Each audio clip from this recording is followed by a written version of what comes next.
I log into YouTube, look at my subscription box, and guess what I see? I see that Schwannerd, our lovely friend, has made yet another video about me. So it's called Christianity, Genocidal, Bigoted, and Enslaving. If you want to sum up his video in really shortly, I'm pretty sure that this picture does it. That's basically it. So either way, I'm going to respond to this video of his, but let me point one thing out. I'm not going to do like an actual point-by-point response where I play clips of his video, or I play his video in the background, or actually quote him. I'm just going to, he lists 3 things that the Bible, the biblical God, allegedly partakes in or orders: genocide, slavery, and bigotry. So I'm just going to slavery and bigotry and respond to those.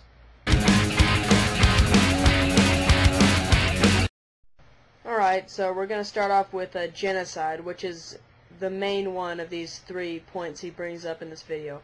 We're going to discuss 2 examples. 1, the Canaanites, and 2, the Amalekites.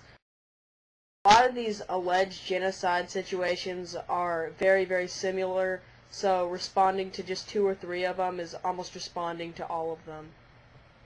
So I already pointed out a couple reasons why it was actually pretty much the Canaanites' fault that they were killed in the comments, which Schwannerd very inadequately responded to. So now let's move away from those and concentrate on the actual behavior of the Canaanites as a people, as we know it. Now, Schwannerd probably believes, and would have you believe too, that the Canaanites were just these poor little, innocent little civilization that didn't do any wrong and just wanted to be left alone by the brutal Israelites. This could not be further from the truth. This is just utter crap. The Canaanites were an extremely brutal and horrible people.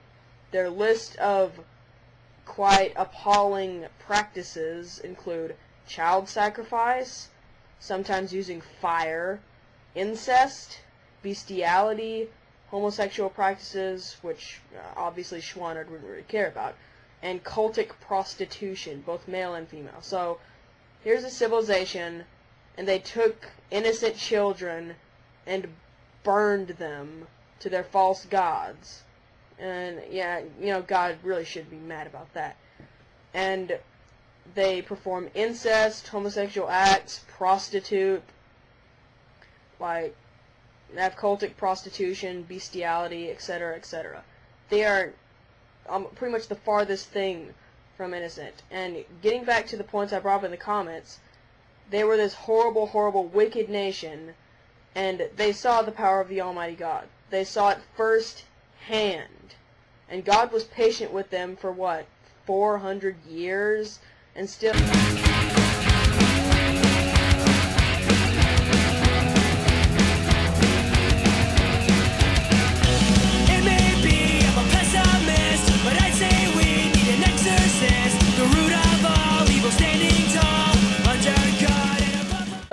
they continued in their bestiality and horrible practices. And keep in mind, the innocent of the Canaanites, if there were any, which they weren't very much, were actually allowed to get out before God took the city. They pretty much deserved what they got. They had these horrible practices, and God, the merciful God that He is, gave them patience for hundreds of years, and simply wanted them to get out and relocate, which wouldn't have been an inconvenience. And still, they killed themselves by their stubbornness. And furthermore, God just can't win. Because, let's say that He had left them alone and been a nice God. Well, He wouldn't be nice if He left them alone.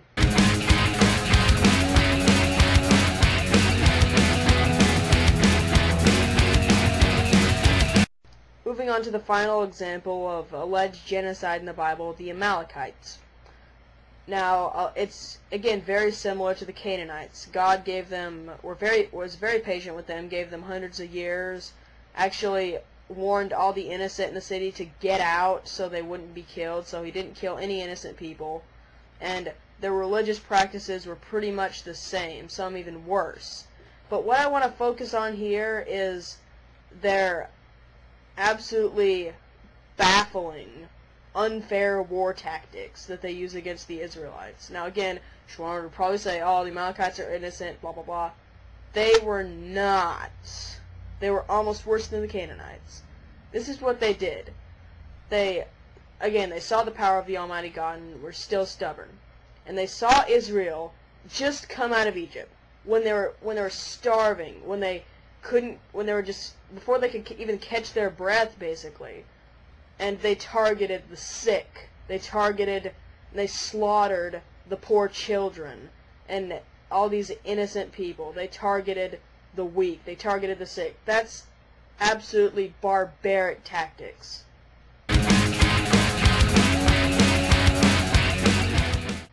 That is just horrible.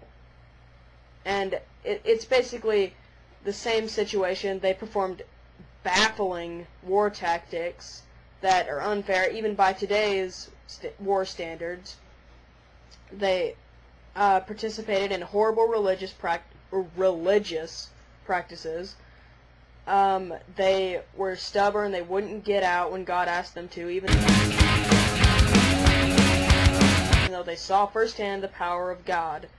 And just basically the same situation.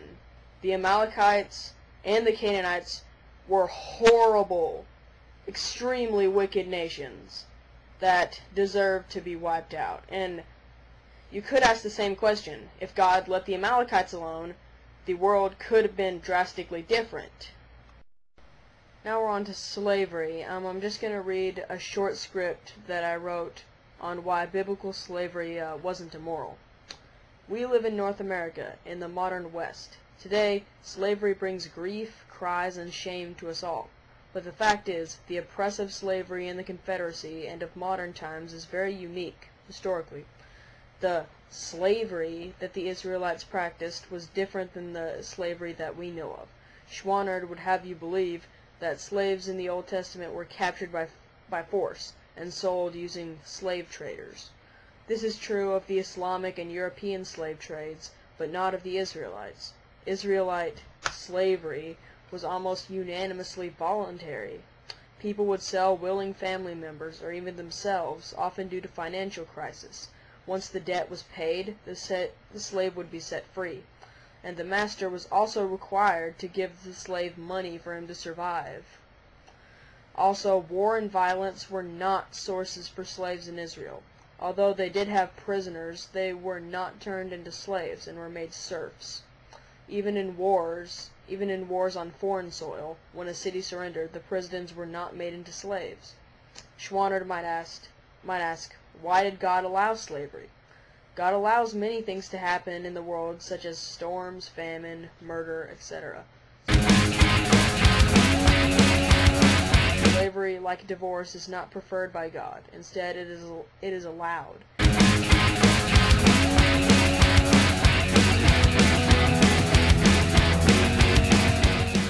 God works within the fallen world system to bring his will.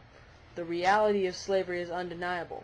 That's why God put in rules and laws to keep masters from mistreating their slaves.